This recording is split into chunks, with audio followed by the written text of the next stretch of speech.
A pleasant afternoon to everyone. This is Group 2 and today we'll be discussing about the planning process. But first and foremost, let's talk about what is planning. So planning is, when we talk about planning, this involves a process where it channels to the procedures on what should be done and where and when should be done and how it should be done. So when we talk about planning, it includes all how we are going to achieve the objectives that we have. Planning highlights the components including logical thinking as well as decision-making processes before executing the action intended. Thus, it is an element where thinking is done before the action takes place. Then, therefore, planning can take in different forms. It also includes the types of fields where we're going to execute these actions enable for us to achieve our goal. So planning is what we practice in our daily life, in our daily work, including in our even our academic responsibilities. We are involved in a thorough procedural thinking with the actions that we prepare to complete a task or an activity. Even our personal duties or our academic priorities and community engagements, we apply planning to successfully accomplish our responsibility and task. For example, as students, it is evident that we engage in a process of planning. When our class is assigned a group activity as a performance task, we tend to work together and generate ideas and concepts. And once we were done in conceptualizing our task, we advance or move to the procedure in planning on how we can achieve this idea or concept. Now let us move on the characteristics of planning. So first, we have what we call the managerial function. It says that planning is a first and foremost managerial function that provides the base for other functions of the management, which includes organizing, staffing, directing, and controlling as they're performed within the periphery of the plans made. So, in simple terms, when we say managerial function, the planning is being described here as the job of a manager. It serves as the foundation for all the other tasks like organizing, hiring people, leading them, and checking if everything is going well. These tasks all depend on the plans that are made. So when we plan, we create a clear guide, like a blueprint, that shows the actions we need to take and what steps we should follow to reach a goal. So what are the examples when we talk about managerial function? First, we have like when a teacher is planning lessons for the whole school year or for the whole semester before the classes start. Or a restaurant manager creating a plan for opening a new branch, including where it will be, how many people to hire, and what menu to offer. And last, we have what we call that students planning their study schedule. For example, we're going to have an examination or a quiz. We tend to work together, and that certain group, we plan on where we're going to study and when it should be done. Now, the second characteristic is what we call the goal-oriented. So when we say goal-oriented, it focuses on defining the goals of the organization, identifying alternative courses of action, and deciding the appropriate action plan, which is to be undertaken for reaching the goals. So in simple terms, when we say goal-oriented, we mean that an organization or a person always starts by setting other goals or clear goals, what they want to achieve, and after deciding on the goal, they think about different ways or plans that they can take to reach it.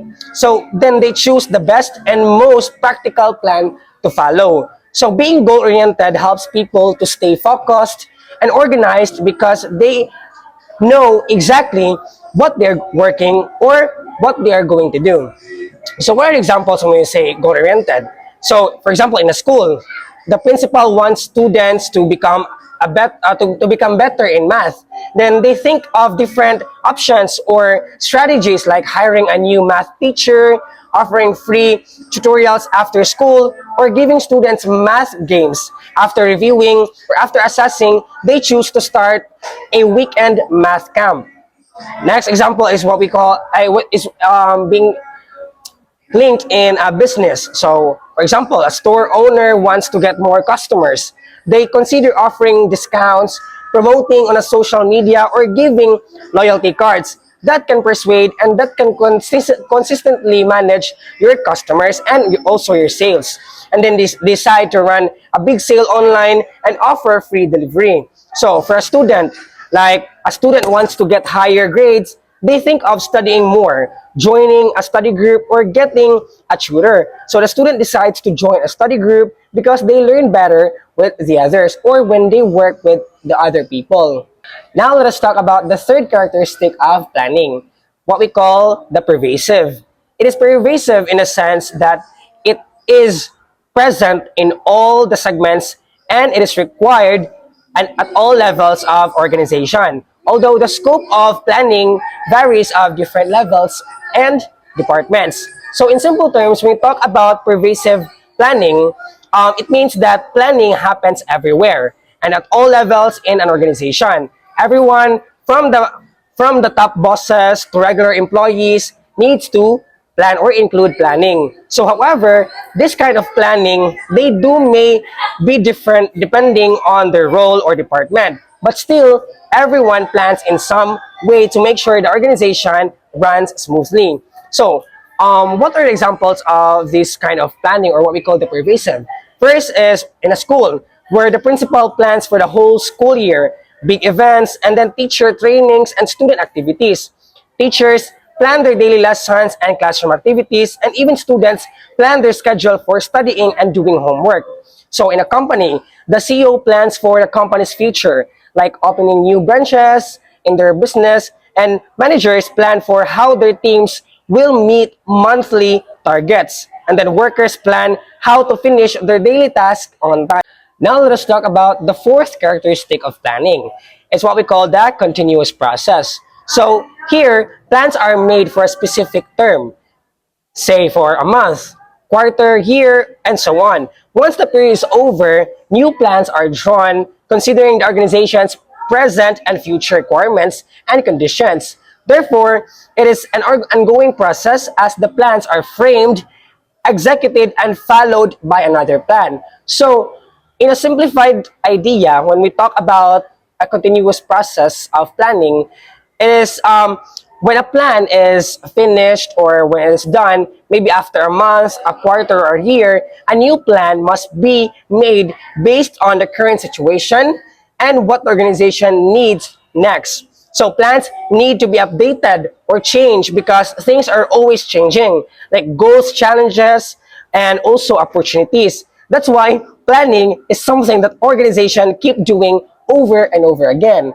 So example, in a school might plan activities for the first semester.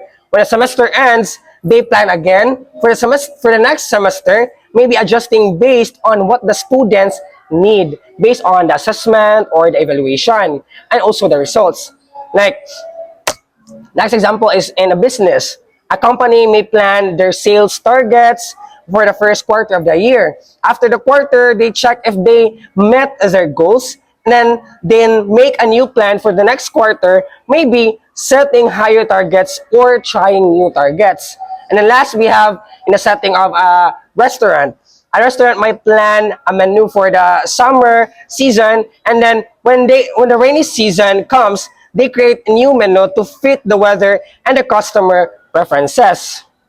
And now let's talk about the three more characteristics of planning that will be discussed by Miss Carol Doran. Now, I will be discussing the three remaining characteristics of planning, or specifically the planning process. Planning is characterized as an intellectual process. Planning begins as a highly intellectual activity. This means it relies heavily on mental effort, using logic, creativity, and critical thinking. In this stage, we apply our knowledge and experience to analyze situations, forecast possible scenarios, and come up with ideas or solutions. It's not just about listing steps, it's about thinking deeply, solving problems in advance, and creating strategies that are both realistic and innovative. For example, when a company wants to introduce a new product, the planning team doesn't jump straight into action. They first research the market, predict consumer trends, and develop a strategy to stand out from competitors. This whole process requires mental focus and innovation, which shows that planning is truly an intellectual process. Next, planning is characterized as a futuristic aspect. Planning is naturally forward looking. This characteristic means that planning is not about reacting to the present, but preparing for what's ahead. It involves imagining future scenarios, both opportunities and challenges, and making decisions today that will help us handle those future situations successfully. Through planning, we can reduce uncertainty and increase our readiness to adapt to changing environments. For example, a school that anticipates the continued rise of online learning might start investing in digital tools and teacher training early on. Even though the need isn't urgent yet, this preparation helps them smoothly transition in the future. That's the futuristic aspect of planning, seeing ahead and preparing before it's too late. Another key characteristic of planning is that it is a selective process. This means we are not just coming up with one solution. We are identifying multiple possible actions and carefully choosing the best one. It involves evaluating all available options, considering their potential outcomes, and selecting the one that is most effective, efficient, and aligned with our goals. The goal is to maximize the positive outcomes while minimizing risks or negative effects. For example, imagine a company deciding whether to expand to a new city or invest more in its online platform. Both options have benefits and risks. Through careful evaluation, looking at market demand, costs, resources, and long term benefits, the company chooses the best option based on its objectives. That process of comparing and selecting is exactly what we mean by planning as a selective process.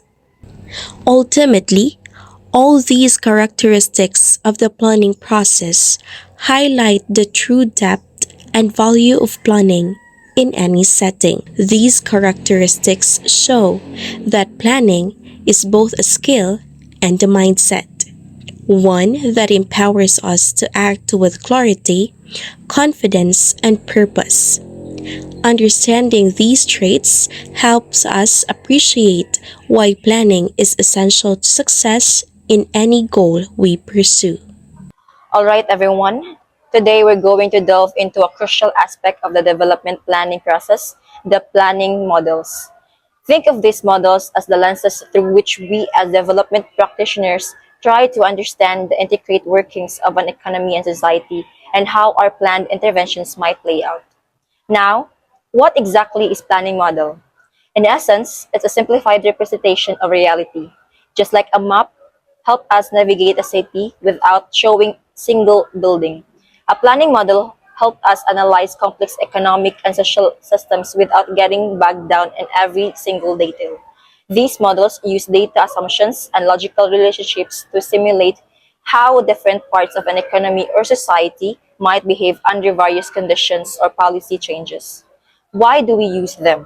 Because the real world is incredibly complex. It's difficult to predict the consequences of our actions without some structured way to analyze potential outcomes. Planning models provide that structure. They allow us to organize our thinking, make projections, stimulate policy scenarios, and identify potential problems and opportunities. It's crucial to remember that all these models are simplifications. They are not perfect reflections of reality, and their accuracy depends heavily on the quality of data used and the validity of the assumptions made. Therefore, we must always use them with a critical eye and understand their limitations. Let's look at some of the key categories of planning models we encounter in development economics. First is the macroeconomic models. These models provide a high-level view of the national economy, focusing on aggregate variables like GDP, inflation, and employment. These models help policymakers understand economic-wide relationships and the potential impacts of broad policies such as fiscal and monetary policies. They are crucial for setting national economic targets and analyzing the overall health and trajectory of the economy, answering questions about the impact of large-scale economic shifts or policy changes on the country as a whole. Second is the sectoral models. These models zoom in on specific industries or parts of the economy, allowing for more detailed analysis of their unique dynamics and policy implications. By focusing on sectors like agriculture, manufacturing, or services, these models help identify sector-specific challenges and opportunities, as well as the potential effects of targeted interventions designed to promote growth or address particular issues within the industry, such as the impact of trade policies on manufacturing or agricultural subsidies on production. The third one is the economic-wide general equilibrium or the GE models. These models offer a holistic perspective by capturing the complex interrelationships between all markets and economic agents within the country. These models simulate the simultaneous equilibrium across various sectors, households, and the rest of the world, enabling the analysis of broad long-term impacts of significant policy reforms and the understanding of trade-offs between different development objectives, such as the economy-wide effects of trade liberalization or major fiscal changes. The fourth one is the social and demographic models shift.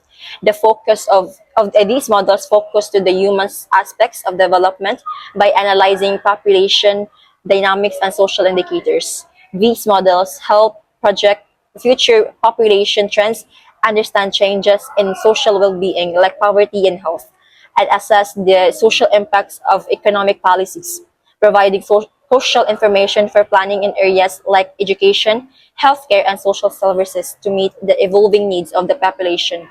And the last one is the project appraisal models. These models are used to evaluate the feasibility and desirability of specific development projects at a micro level. Techniques like cost-benefit analysis or the CBA and cost-effectiveness analysis or the CEA help decision makers assess whether a particular project is a worthwhile investment by comparing its costs and benefits or by determining the cost-efficient way to achieve a specific project goal, ensuring that resources are allocated effectively to impactful interventions.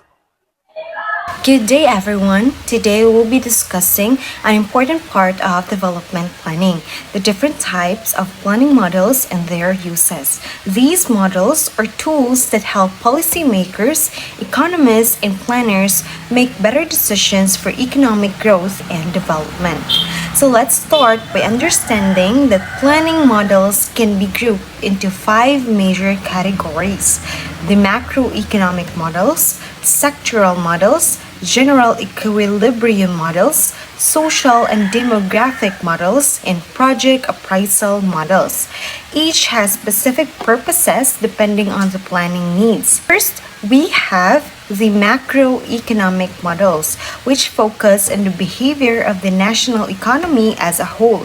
So there are 3 main types of the macroeconomic models. First, we have the aggregate growth models, like the Harrod-Domar and Solow models. It helps explain the main drivers of long-term economic growth, such as investment, labor, and technology. So these models are used for setting national growth targets and guiding investment policies. Next is the macroeconometric models. It uses the real-world data to statistically estimate relationships between key economic indicators like the GDP, inflation, and unemployment. Policymakers use them to forecast future economic performance or test the impact of policy changes.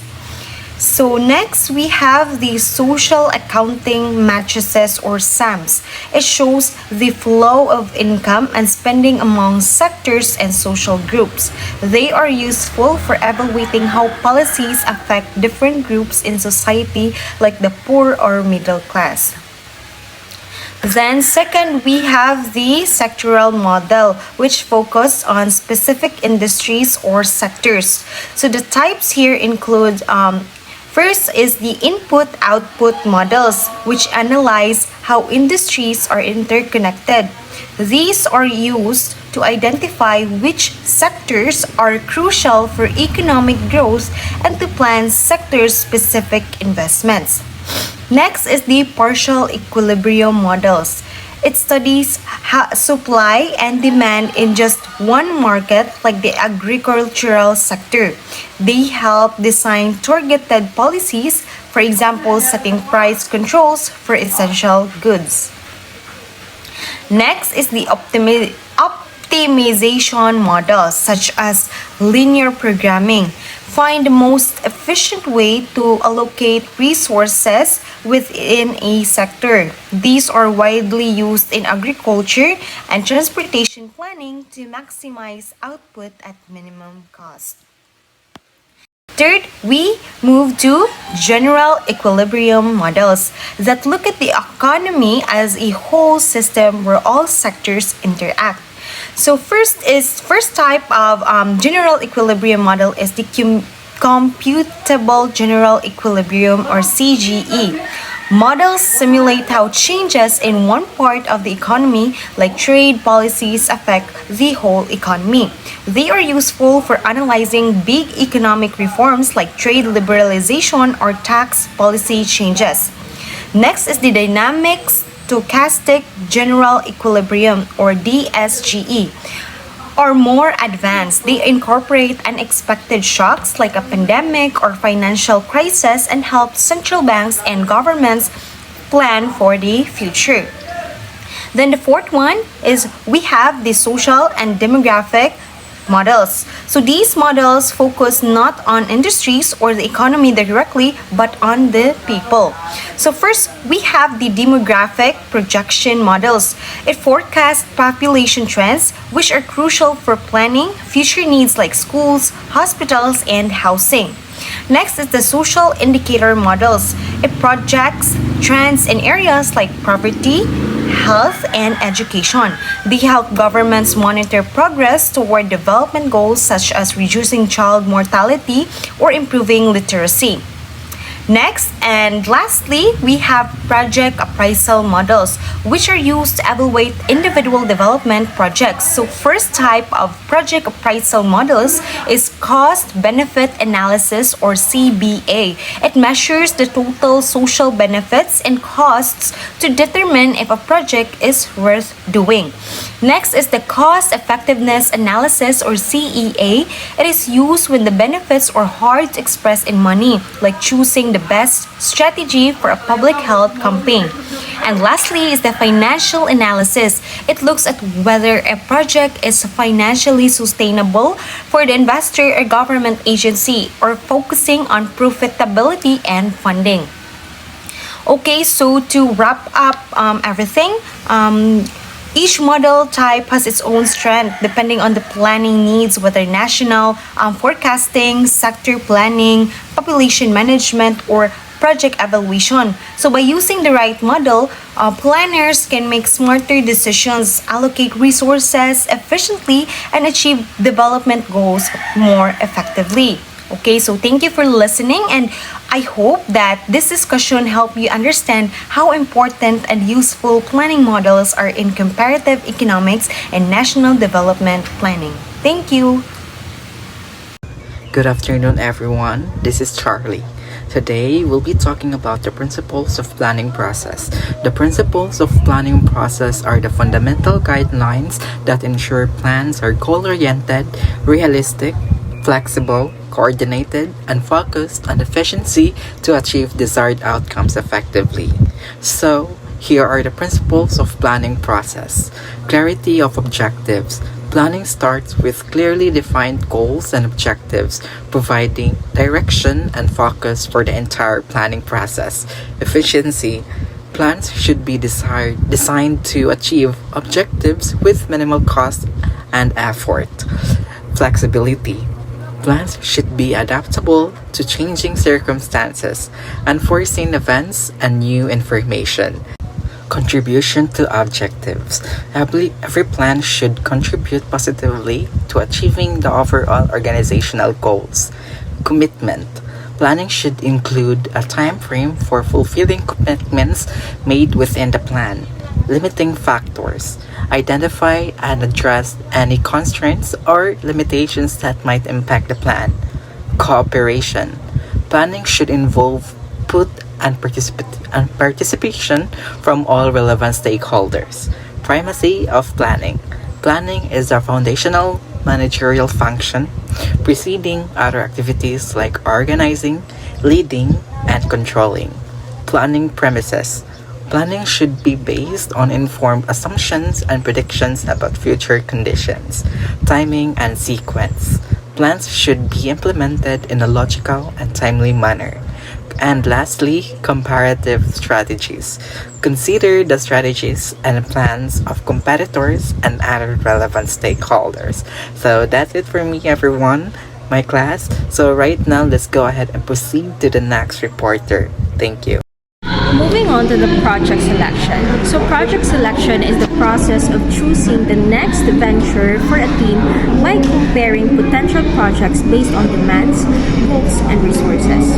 Organizations create a standard process to rank and prioritize projects.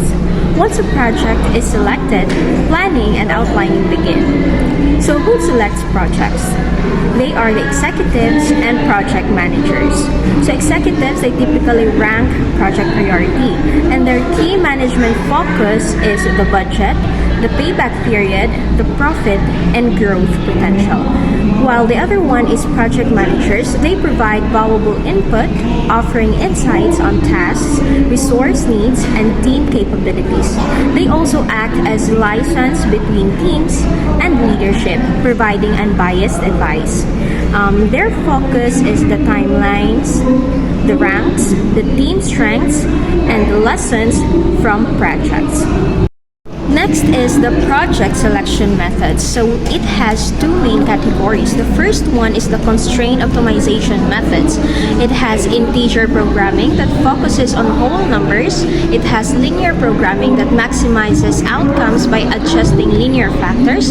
It has dynamic programming that breaks problems into smaller tasks.